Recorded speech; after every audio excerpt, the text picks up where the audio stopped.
প্রতিদিন সকালে ঘুম থেকে উঠে আমার কাজ থাকে হচ্ছে হালকা পাতলা ফ্রেশ হয়ে বিছানা এবং ঘরটা একটু গুছিয়ে নেওয়া।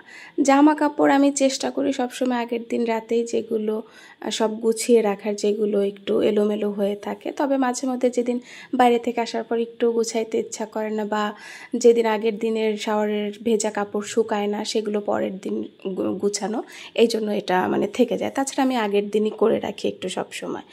তো আজকেও সেরকম হয়েছিল। বাইরে থেকে আসার পর গত দিনের জামা কাপড়গুলো আমি ভাঁজ করেছিলাম না, সেটা দিয়ে আগের দিনের ইউজের ড্রেসগুলো সব ভাঁজ করে রেখে দিলাম। আসসালামু আলাইকুম, কেমন আছেন সবাই? আশা করছি ভালো আছেন। ওয়েলকাম টু মাই চ্যানেল শশীর বাস্কেট। দিনটি ছিল 16ই জুলাই, রোজ বুধবার 2025। মাঝে মধ্যে দিন বলতে ভুলে যাই। এই যে আমি চোখ মুখ একদম ফোলা অবস্থায় ক্যামেরার সামনে চলে এসেছি। কারণ কি হয়, আজ কয়েকদিন আমার খুব ফ্রেশ ঘুম হচ্ছে। রাত্রে তাড়াতাড়ি ঘুমাই যাই, দেরি করে ঘুম থেকে উঠি। এমনও হচ্ছে মাঝে মধ্যে 2-1 দিন 1-2 ঘন্টা আমি দিনের বেলা ঘুমায়ও যাচ্ছি, যেটা আমি সচরাচর করি না। যাই হোক, আমার সকালে নাস্তায় দুধ, হরলিক্স এবং সাথে নিয়ে নিয়েছি হচ্ছে নুডলস। কী খাবো খুঁজে পাচ্ছিলাম না, এই জন্য নুডলস। আর এই যে এখানে একটা টি ব্যাগ দিয়ে আমি চা করছি 2 কাপে। কেন? কারণ হচ্ছে প্রথম কথা হচ্ছে হালকা লিকারের চাই আমাদের বাসার সবাই খায়। যারা আমার চা বানানো দেখেন, আমি নিজের জন্য যেটা বানাই সেটাও হালকা লিকারের। অনেকে যারা আমার হাতের চা খেয়েছে বলে আমি অনেক হালকা লিকার খাই। হ্যাঁ, আমি কফিটাও হালকা লিকারই খাই।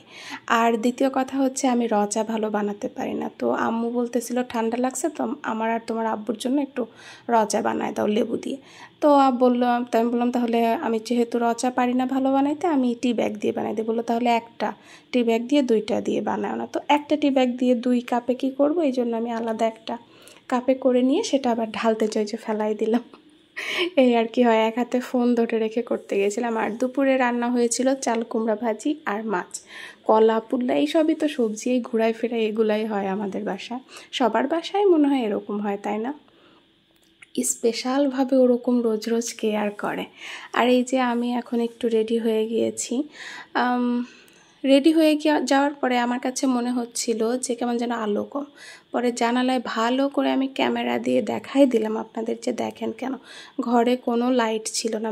আমি কোনো লাইট জ্বালাইছিলাম না, জানালার আলোতেই রেডি হচ্ছিলাম। ভালোই আলো আসে, তবে আজকে একদম মেঘলা সেই সারাদিন ধরে।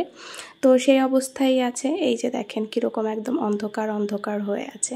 তো আমি এই অবস্থায় প্রথমে একবার ভাবতেছিলাম যে যাব না। পরে মাঝখানে কয়েকদিন 2-3 দিন ওই যে এর আগে গিয়েছিলাম, তো বললাম না থাক, যাই, বাসায় থাকলে ওই শুয়ে বসেই থাকবো। পরে এই যে আমি বের হয়ে গিয়েছি, চলেন আজকে আপনারাও আমার সাথে একটু হাঁটি করে আসেন।